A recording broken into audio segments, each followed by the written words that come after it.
Hi friends, இன்றைக்கி வீடியோவில் ரொம்ப இன்ட்ரெஸ்டிங்கான ஒரு ரெசிபியோடு தான் வந்திருக்கேன். என்னென்னு பார்க்கறதுக்கு முன்னால் நீங்கள் நம்ம சேனலை சப்ஸ்கிரைப் பண்ணலன்னா இப்போ சப்ஸ்கிரைப் பண்ணிவிட்டு தொடர்ந்து பாருங்கள் ஃப்ரெண்ட்ஸ். இன்றைக்கி பண்ண போகிற ரெசிபி ரொம்பவே ஹெல்த்தியான ரெசிபி. இதுக்கு நான் மரவள்ளி கிழங்கு தான் எடுத்திருக்கேன். பாருங்கள், அதை இந்த சைஸில் கட் பண்ணி தோலெல்லாம் எடுத்துகிட்டு நல்லா கழுவிட்டு இந்த மாதிரி கட் பண்ணி வச்சுருக்கேன்.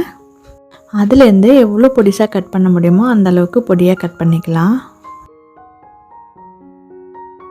கட் பண்ணின கிழங்குகளை இப்போ மிக்ஸி ஜாரில் சேர்த்துருக்கேன். இது தண்ணி எதுவும் சேர்க்காமல் அரைச்சி எடுத்துகிட்டு வந்துடலாம். பாருங்கள், அரைச்சிட்டேன். இந்த மாதிரி இருக்குது. இப்போ இது கூட ஒரு குழிக்கரண்டி அளவுக்கு சர்க்கரை சேர்க்கிறேன். ஒரு குழிக்கரண்டி அளவுக்கு தேங்காய் பால் சேர்க்கிறேன். திக்கான தேங்காய் பாலாக இருக்கணும். ஒரே ஒரு முட்டை சேர்க்கிறேன். இது கூட இப்போ அரை குழிக்கரண்டி அளவுக்கு நெய் சேர்க்கிறேன். உருக்கின நெய் தான் சேர்க்கணும். உருக்கின நெய் சேர்த்துக்கிறேன்.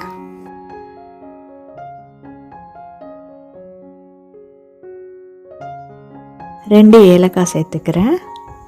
கொஞ்சமாக உப்பும் சேர்த்துருக்கேன். ஏன்னா இது டேஸ்ட் என்ஹான்ஸ் பண்ணி கொடுக்கும். அதுக்காக கொஞ்சமாக உப்பு சேர்த்துருக்கேன். இப்போ இது எல்லாமே நல்லா அரைச்சி எடுத்துகிட்டு வந்துடலாம். இது எவ்வளோ நைஸாக அரைக்க முடியுமோ அந்தளவுக்கு நைஸாக அரைச்சிக்கோங்க. பாருங்கள், இந்த அளவுக்கு இருக்கணும். நான் எடுத்து காட்டுறேன் பாருங்கள். கேக் டேனில் எல்லா பக்கமும் படுற மாதிரி நெய் தடவிருக்கேன். அதில் இப்போ இந்த அரைச்ச பேட்டர் நான் சேர்த்துக்கிறேன். இப்போ குக்கர் சூடு பண்ணிக்கிட்டு இருக்கேன். இப்போ நான் இதை பண்ணுறதுக்கு ஒரு குக்கர் தான் எடுத்திருக்கேன். பாருங்கள், இந்த குக்கரில் கீழே உப்பு சேர்த்துட்டு மேலே ஸ்டாண்ட் வச்சுருக்கேன். மூடியில் கேஸ்கெட்டும் அண்ட் விசிலுமே போடக்கூடாது. ஒரு 5 மினிட்ஸ் ப்ரீ ஹீட் பண்ணிக்கலாம். 5 மினிட்ஸ் கழித்து நம்ம மிக்ஸ் பண்ணி வச்சுருந்த இந்த பேட்டரை அதுக்குள்ளே வச்சிடலாம். அதுக்கு மேலே ஒரு மூடி போட்டுட்டு இப்போ குக்கரை மூடிடலாம். கேஸ்கெட்டு போடக்கூடாது, விசிலுமே போடக்கூடாது.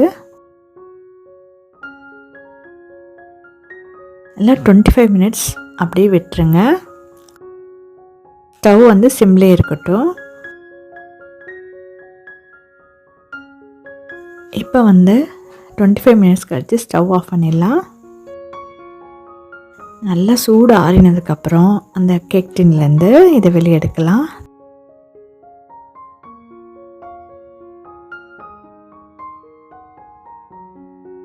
பாருங்கள், ஓரங்கள்லாம் இந்த மாதிரி கட் பண்ணி விட்டுட்டு வெளியே எடுத்தோமா ஈஸியாக வந்துடும். இந்த கேக் ரொம்ப ஹெல்த்தியான கேக். ஏன்னா இதில் நம்ம மரவள்ளி கிழங்கு சேர்த்துருக்கோம் அண்ட் முட்டை, தேங்காய் பால் எல்லாமே இருக்குது. நீங்கள் சர்க்கரைக்கு பதிலாக இல்லை வெல்லம் கூட சேர்த்து செய்யலாம். கட் பண்ணி காட்டுறேன் பாருங்கள், எவ்வளோ சாஃப்டாக இருக்குன்னு. குழந்தைகளுக்கு இது ரொம்பவே நல்லது. ஸ்கூல் விட்டு வர பிள்ளைங்களுக்கு கேக் சாப்பிட ஆசைப்பட்டாங்கன்னா இந்த மாதிரி ஹெல்த்தியான கேக்காக செஞ்சு கொடுங்க. ரொம்பவுமே டேஸ்டியாகவும் இருந்தது. இது அந்த வள்ளிக்கிழங்கில் பண்ணினதுன்னு சொன்னால் யாருமே நம்ப மாட்டாங்க. அந்தளவுக்கு டேஸ்டியாக இருந்தது. நான் சொன்ன இதே மெத்தடில் நீங்கள் இந்த ரெசிபி செஞ்சு பாருங்கள் ஃப்ரெண்ட்ஸ். உங்களுக்கு எப்படி வந்துச்சுன்னு எனக்கு கமெண்ட்டில் சொல்லுங்கள். ஃப்ரெண்ட்ஸ், என்னோடய சேனலில் இந்த மாதிரி ஹெல்த்தியான ரெசிபிஸ் வீடியோஸ் மட்டும் இல்லாமல் இன்ட்ரெஸ்டிங்காக கார்டனிங் எப்படி பண்ணலாம், அப்புறம் ரொம்பவுமே இன்ட்ரெஸ்டிங்கான ட்ராவல் விளாக்ஸ், ஹாப்பியான ஷாப்பிங் விளாக்ஸ், நிறைய பியூட்டி டிப்ஸ் அந்த மாதிரி எல்லாமே இருக்குது. நீங்கள் என்னுடைய ஒரு சேனலை சப்ஸ்கிரைப் பண்ணி வச்சுக்கிட்டிங்கனாலே உங்களுக்கு எல்லாமே இதிலே கிடச்சிரும். ஸோ சேனலை சப்ஸ்கிரைப் பண்ணிவிட்டு ஃபாலோ பண்ணிக்கோங்க ஃப்ரெண்ட்ஸ். நீங்கள் ஃப்ரீயாக இருக்கும்போது அந்த வீடியோ எல்லாமே போய் பாருங்கள், உங்களுக்கு கண்டிப்பாக பிடிக்கும். வீடியோ பிடிச்சிருந்தா சின்னதாக லைக் பண்ணிடுங்க. மறக்காமல் உங்கள் ஃப்ரெண்ட்ஸ் அண்ட் ஃபேமிலிக்கும் ஷேர் பண்ணிவிடுங்க. இப்போவே சேனலையும் சப்ஸ்கிரைப் பண்ணிவிடுங்க. நெக்ஸ்ட் ஒரு இன்ட்ரெஸ்டிங்கான வீடியோவில் மீட் பண்ணலாம். தேங்க்யூ ஃப்ரெண்ட்ஸ், பாய்.